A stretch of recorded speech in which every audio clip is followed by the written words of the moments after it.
countless other high-octane movies, had done hundreds of these appearances over the years. What he didn't expect was Joy Behar to immediately go on the attack the moment the camera started rolling. "So Jason," Joy began with that familiar smirk of hers, "I have to ask about something that's been bothering me. Your movies, they're basically just violence porn, aren't they? I mean, when are you going to make something that actually has substance?" The other hosts, Whoopi Goldberg, Sarah Haynes, and Sunny Hostin, shifted uncomfortably in their seats. This wasn't the typical warm welcome guests usually received on the show. Jason, maintaining his characteristic calm demeanor, leaned back slightly and raised an eyebrow. "Well, Joy, I think that's a rather narrow view of what I do," Jason replied in his distinct London accent. "These films employ thousands of people, they entertain millions around the world, and they tell stories about loyalty, family, and standing up for what's right. Not sure how that qualifies as what you just called it." Joy wasn't backing down. She leaned forward, her voice taking on that condescending tone she was famous for. "Oh please, Jason, let's be honest here. Your character basically just drives fast cars and punches people. Where's the art in that? Where's the social commentary? Don't you think you have a responsibility to use your platform for something more meaningful?" Whoopi tried to interject. "Joy, maybe we should." No, it's fine," Jason said, holding up a hand. His jaw was tightening slightly, the first sign that Joy's needling was getting under his skin. "I'm curious to hear more about Joy's perspective on what constitutes meaningful entertainment." "Well, for starters," Joy continued, clearly enjoying herself, "maybe something that doesn't glorify toxic masculinity. Your characters are always these macho men who solve every problem with their fists. Don't you think that sends a terrible message, especially to young boys?" The studio audience was dead silent. Even the camera operators seemed to sense the tension building. Jason's publicist, sitting in the wings, looked like she wanted to crawl under a rock. "Toxic masculinity," Jason repeated slowly, his voice dropping an octave. "That's interesting, coming from someone who's made a career out of attacking people on television." Joy's eyes flashed. "Excuse me? I think you're confusing holding people accountable with attacking them. That's exactly the kind of attitude I'm talking about." "Holding people accountable," Jason said, his voice remaining dangerously calm. "Is that what you call it when you spend 20 minutes tearing apart someone's life's work without knowing the first thing about what goes into making these films?" Sarah Haynes jumped in, trying to lighten the mood. "Maybe we should talk about the stunts in your new movie, Jason. I heard you do most of them yourself?" But Joy wasn't finished. "Oh, I know plenty about your movies, Jason. I know they make billions of dollars selling the fantasy that problems can be solved with violence. I know they perpetuate harmful stereotypes about what it means to be a man. And I know that intelligent actors like yourself could choose to do better." Jason's hands were now clasped tightly in front of him. The camera caught the subtle tension in his shoulders, the way his breathing had changed. "Intelligence," he said quietly. "That's rich coming from someone who just suggested that action films have no artistic merit and that millions of fans around the world are too stupid to understand the difference between entertainment and reality." "I never said the fans were stupid," Joy shot back. "I said the movies were irresponsible." "Right, so the problem isn't with the audience, it's with me," Jason said, his voice growing harder. "Because I choose to make films that people actually want to watch instead of pretentious art house pieces that 12 people see in independent theaters." Sunny Hostin tried to mediate. "I think what Joy is trying to say is—" "I can speak for myself, thank you," Joy snapped, not taking her eyes off Jason. "What I'm trying to say is that actors of your caliber have choices. You could use your influence to make films that challenge people, that make them think, that address real social issues. Instead, you take the easy money and make the same mindless action movie over and over again."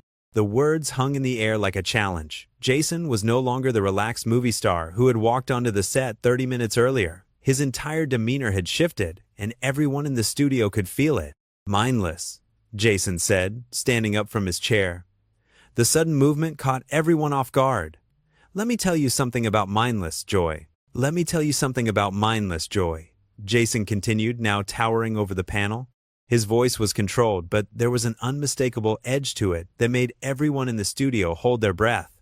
"Mindless is sitting behind a desk every day, taking cheap shots at people who actually create something. Mindless is thinking that your opinion about my work matters more than the millions of people who choose to spend their hard-earned money watching these films." Joy's face was flushing red, but she wasn't backing down. "Sit down, Jason. You're being ridiculous." "Am I?" Jason asked, remaining standing. "Because from where I'm standing, it looks like you invited me here under false pretenses. This isn't an interview. It's an ambush. You've spent the last 10 minutes insulting my work, my choices, and essentially calling me and my fans idiots." Whoopi tried to regain control. "Okay, everyone, let's just take a breath here."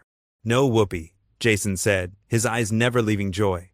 "I think Joy wants to have this conversation, so let's have it." "Joy, tell me, what exactly have you contributed to the world of entertainment? What lasting impact have you made beyond sitting here every day complaining about what other people do?" Joy's mouth fell open. "I've been in this business longer than you've been alive, you arrogant." "Being in the business and contributing to it are two different things," Jason interrupted. "I've created characters that inspire people. I've made films that bring families together in theaters. I've worked with stunt teams and filmmakers who push the boundaries of what's possible on screen. What do? You tear people down for a living." The other hosts were frantically looking at their producers off stage. This was spiraling way beyond anything they had prepared for. Sarah Haynes made another attempt to redirect. "Jason, maybe we could talk about your upcoming projects." "No, Sarah," Joy said, her voice rising. "I want to finish this conversation. Jason, you want to know what I contribute? I hold people accountable. I ask the tough questions that other interviewers are too scared to ask. I don't just sit here and let celebrities come on and promote their garbage without challenging them." Jason laughed, but there was no humor in it. "Challenging them? Is that what you call this amateur hour psychoanalysis? You think you're some kind of hard-hitting journalist, but you're just a talk show host who gets off on making people uncomfortable." "How dare you?" Joy shot back, standing up herself now. "I've been asking important questions about society and culture for decades. Just because you can't handle having your work critiqued doesn't mean I'm going to stop doing my job." "Your job?" Jason repeated, shaking his head. "Your job is supposed to be entertaining the audience and having interesting conversations with guests. Instead, you use it as a platform to push your own agenda and make yourself the center of attention." Joy was practically vibrating with anger now. "My agenda? My agenda is trying to elevate the conversation beyond mindless entertainment. My agenda is expecting more from people who have the privilege of influencing millions of viewers." "There it is again," Jason said, pointing at her. "Mindless entertainment. You keep using that phrase like it's some kind of insult. Do you know what's actually mindless, Joy? Thinking that entertainment has to be miserable to be meaningful. Thinking that making people laugh or giving them an escape from their problems is somehow beneath you." Sunny Hostin tried once more to mediate. "I think what both of you are trying to say is—" "Don't," Jason said firmly, holding up his hand but keeping his eyes on Joy. "This is between me and her now. Joy, you want to talk about responsibility? Let's talk about the responsibility you have to treat your guests with basic respect. Let's talk about the responsibility you have to actually prepare for interviews instead of just attacking people." Joy's voice reached a new pitch. "I am prepared. I know everything about your career, your box office numbers, your critical reception. That's exactly why I'm calling you out." "Calling me out for what exactly?" Jason demanded. "For being successful? For making movies that people enjoy? For choosing projects that challenge me physically and creatively? What exactly is my crime here, Joy?" "Your crime," Joy said, leaning across the table, "is wasting your talent. Your crime is taking the easy path instead of using your platform to make a real difference. Your crime is perpetuating harmful stereotypes about masculinity and violence." Jason stepped closer to the panel, his voice dropping to almost a whisper. "And your crime, Joy, is being so bitter about your own irrelevance that you have to tear down people who are actually doing something with their lives." The studio audience gasped. Even the camera operators seemed shocked by the brutal honesty of Jason's words. Joy's face went through several shades of red before settling on a deep crimson. "Irrelevant?" she sputtered. "I've been on television longer than you've been making movies." "Longevity doesn't equal relevance," Jason replied coldly. "Being on television for a long time doesn't mean you've done anything important with that time. How many lives have you changed for the better, Joy? How many people have you inspired? Because I can tell you about the kids who watch my movies and decide they want to learn martial arts, or the families who bond over watching action films together, or the stunt performers who get work because of the projects I choose." Joy was speechless for a moment, which was probably the first time that had happened in years. When she finally found her voice, it was shaking with rage. "You think you're so much better than me, don't you? You think because you can do a few car chases and fight scenes that makes you some kind of artist?" "I think I'm better than someone who makes a living by being cruel to people on television, yes," Jason said without hesitation. "And I think the fact that you can't see the difference between what I do and what you do says everything anyone needs to know about your character." The tension in the studio was now so thick you could cut it with a knife. The other hosts looked like they wanted to disappear, and the production team was clearly in full panic mode. But Joy wasn't done yet. "My character?" she shrieked. "You want to talk about character? Let's talk about how you—" "My character?" she shrieked. "You want to talk about character? Let's talk about how you make millions glorifying violence while real people are dying from gun violence every day in this country. Let's talk about how you promote this macho nonsense while toxic masculinity is literally destroying our society. Let's talk about your responsibility to—" "Stop," Jason said, his voice cutting through her tirade like a blade. "Just stop talking, Joy." The command was delivered with such authority that Joy actually did stop, her mouth hanging open mid-sentence. The entire studio fell silent, except for the hum of the cameras still rolling. "You want to talk about real people dying?" Jason continued, his voice deadly quiet. "Let me tell you about real people, Joy. Let me tell you about the stunt coordinator who broke his back on one of my films and how I personally made sure his family was taken care of while he recovered. Let me tell you about the charities I support that you know nothing about because I don't feel the need to broadcast every good deed I do for publicity." Joy tried to interrupt, but Jason held up a hand and kept going. "Let me tell you about the kids with cancer who visit our sets through Make-A-Wish and how their faces light up when they meet their action hero.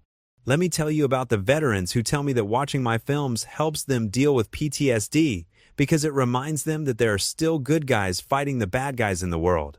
The studio was dead silent now. Even the production crew had stopped moving around. Jason's voice grew stronger, more passionate. "You sit here in your comfortable chair making six figures to give your opinions about things you don't understand, and you have the audacity to lecture me about responsibility? You've never put your body on the line for your work. You've never spent months training for a role. You've never worked 18-hour days in dangerous conditions to entertain people." Joy found her voice again, but it was weaker now. "That's not the point, Jason. The point is the message these movies send." "The message?" Jason laughed bitterly. "You want to know what message my movies send? They send the message that good people fight for what's right. They send the message that family and loyalty matter. They send the message that sometimes you have to stand up to bullies, even when it's scary." He leaned forward, his eyes boring into hers. "And speaking of bullies, Joy, what message do you think you're sending right now? What do you think people at home are learning from watching you attack a guest who came here in good faith?" Joy's face was now pale instead of red. For the first time since the interview began, she looked uncertain. "I'm not attacking you. I'm having a discussion." "A discussion?" Jason's voice rose for the first time. "You call this a discussion? You've insulted my work, my fans, my intelligence, and my character. You've accused me of contributing to real-world violence. You've dismissed everything I've accomplished as meaningless. In what world is that a discussion?" Whoopi tried one last time to salvage the situation. "Maybe we should move on to—" "No, Whoopi," Jason said, still staring at Joy. "I think America deserves to see what Joy Behar is really like when someone doesn't just sit here and take her abuse." Joy finally seemed to realize how bad this looked. "Jason, I think you're overreacting." "Overreacting?" Jason stood up straighter, and his voice carried the full force of his presence. "Joy, you've spent the last 40 minutes trying to humiliate me on national television, and now you think I'm overreacting for defending myself?" He turned slightly to address the cameras directly. "This is what passes for journalism on daytime television, folks. This is what happens when someone confuses having an opinion with having insight. Joy doesn't know the first thing about what it takes to make a film, what it takes to build a career, or what it takes to actually contribute something positive to the world." Joy was stammering now. "That's not fair, I never said." "You said plenty," Jason cut her off. "You said my work was mindless. You said I was irresponsible. You said I was wasting my talent. You said I was contributing to societal problems. And now you want to pretend like that wasn't an attack?" The other hosts were looking everywhere except at Jason and Joy. The audience was so quiet you could hear individual people breathing. The camera operators kept zooming in on Joy's face, which was now showing a mixture of anger, embarrassment, and something that might have been fear. "I have the right to express my opinion," Joy said weakly. "And I have the right to call out your opinion as uninformed, mean-spirited, and hypocritical," Jason replied immediately.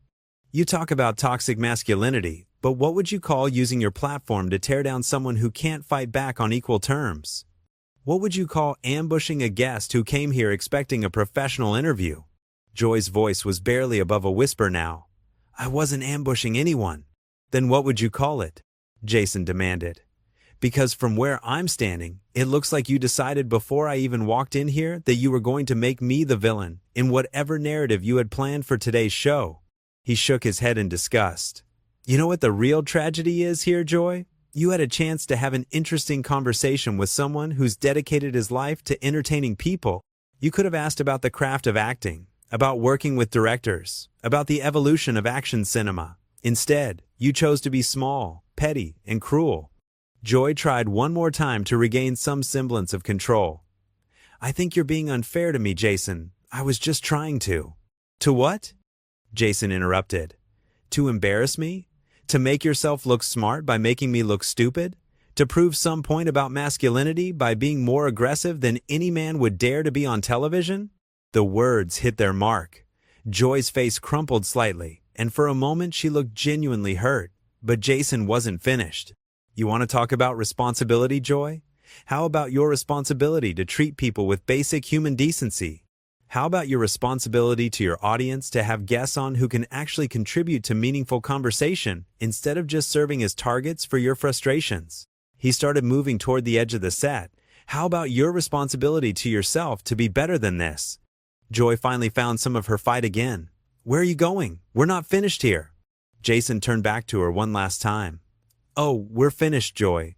We were finished the moment you decided to make this personal instead of professional." He looked directly into the main camera. "I came here to talk about my new film, to connect with fans, and to have what I hoped would be an enjoyable conversation. Instead, I got a masterclass in how not to conduct an interview." Joy stood up abruptly.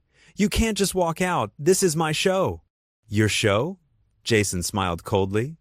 "Then maybe you should start acting like a professional host instead of a schoolyard bully."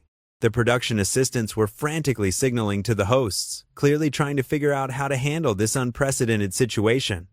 Jason was already unhooking his microphone. "You know what, Joy?" he said as he handed the mic to a stunned production assistant. "I actually feel sorry for you. It must be exhausting to be so angry all the time. It must be lonely to push away everyone who tries to have a genuine conversation with you." Joy's voice cracked slightly. "I'm not angry. I'm passionate about." "You're angry," Jason said simply, "and you're taking it out on people who don't deserve it. That's not passion, that's just sad." He turned to the other hosts. "Whoopi, Sarah, Sunny, thank you for trying to keep things civil. I'm sorry your colleague made that impossible." As Jason walked toward the exit, Joy made one final desperate attempt to have the last word. "This is exactly the kind of toxic behavior I was talking about. Walking away when challenged, refusing to engage with difficult questions." Jason stopped at the edge of the set and turned back one final time. His voice was calm now, almost gentle, which somehow made his words even more devastating. "Joy, the only toxic thing in this studio today was your behavior. The only person who refused to engage with difficult questions was you, because you never asked any. And the only person who should be ashamed of what happened here is you."